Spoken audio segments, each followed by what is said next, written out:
How are you, old? I'm good. I'm good. I'm back again. The one and only Matsena Pausekwaile, your CEO and founder of the Purpose Club, and I'm very much excited to be talking to you about our second session on purpose. But this time, it's on a different level. We're taking it a step higher. Now we're gonna be talking about purposeful living. Let's just wait for it to completely open. Purposeful living. And then in this coaching session is gonna be very interesting because we're talking about how you can live your life purposefully, how you can actually achieve those dreams of yours intentionally. So I mean, you don't just wanna wake up and you don't even have goals. So whatever thing that you're gonna be doing is useless because you don't even know why you did what you did. So we're talking about how you can move forward intentionally, how you can be able to track your progress. How can you can be able to track your progress? It took me quite some time to develop such strategies, though it's a very short presentation, but I hope it will be helpful to you because I live by these things every day and I've seen tremendous progress, and I hope the same will happen to you. Actually, I know the same will happen. Now we're here.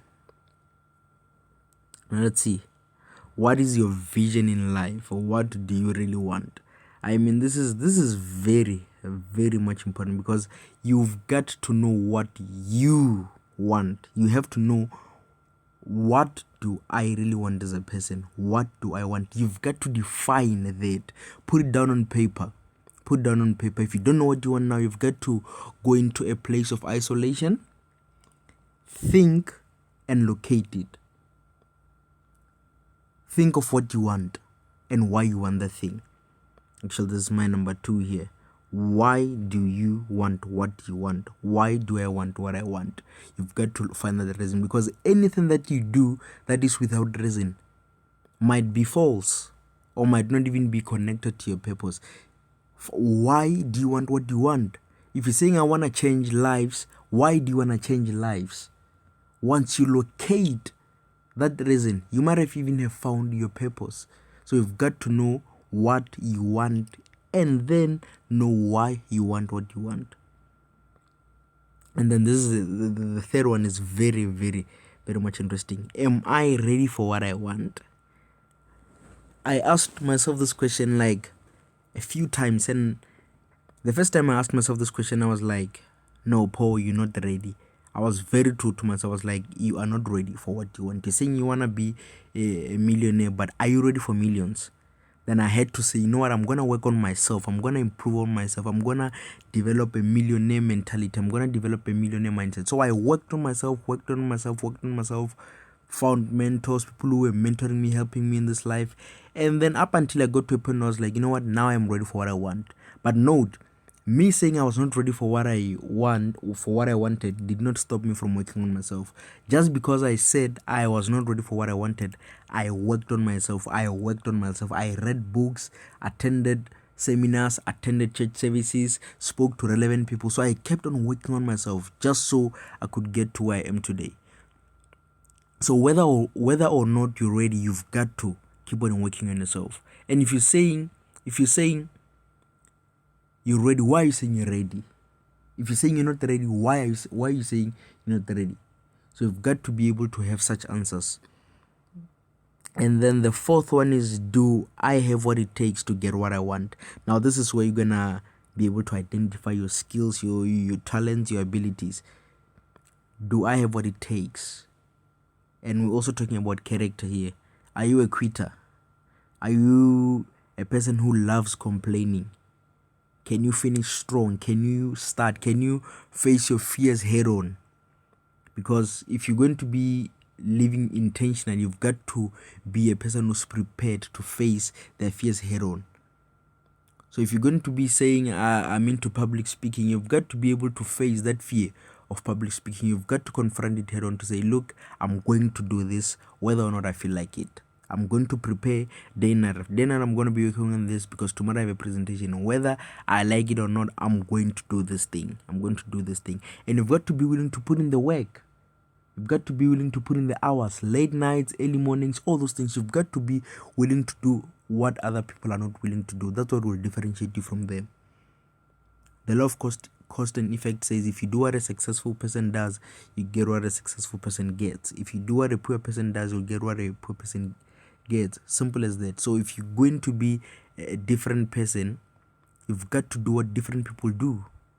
You've got to be willing to put in the hours. Am I willing to put my life on the line for what I want?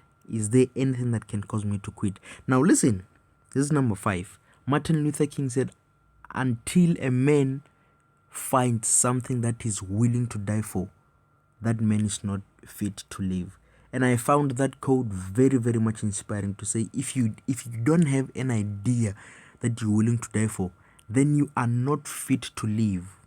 So if you're saying this is what you want, are you willing to risk your life for that particular thing? Are you willing to risk your life for your idea? If we check all the icons, people like Mahatma Gandhi, Nelson Mandela, I'm not saying I agree with all their actions, but I'm just saying they had ideas that they were willing to die for. Abraham Lincoln, JFK, Mama Gaddafi, all those guys.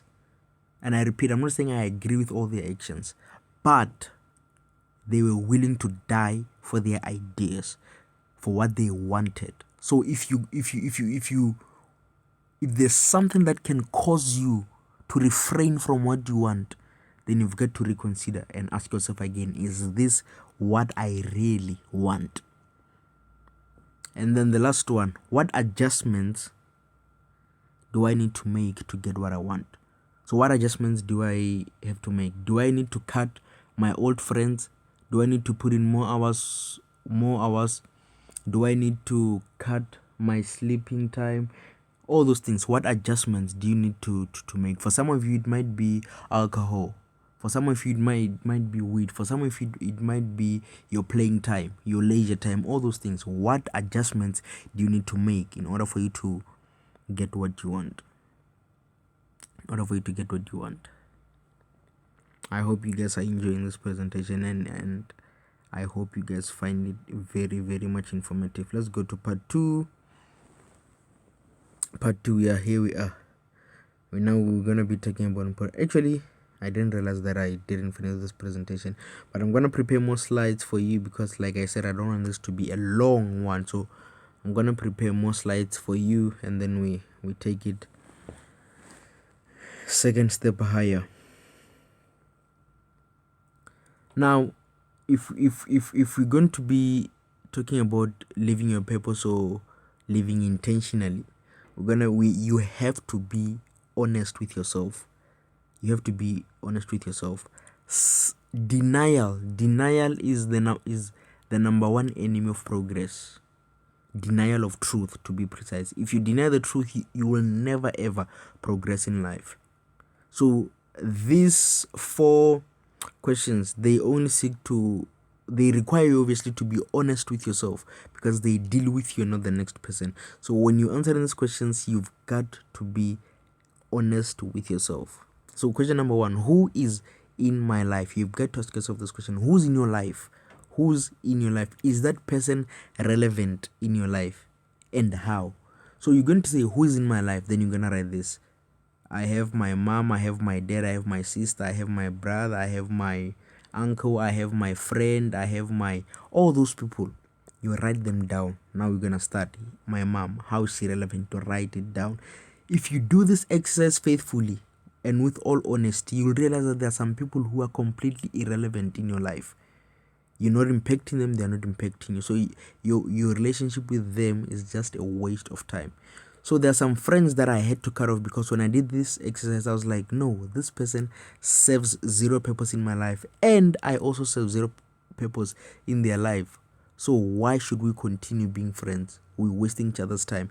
And I'm telling you, I've progressed because of this exercise. So you've got to be willing to be honest with yourself and have the bravery to cut certain people out of your life, because this is your life. You came alone and you're gonna live alone. So you've got to be willing to cut some people out of your life.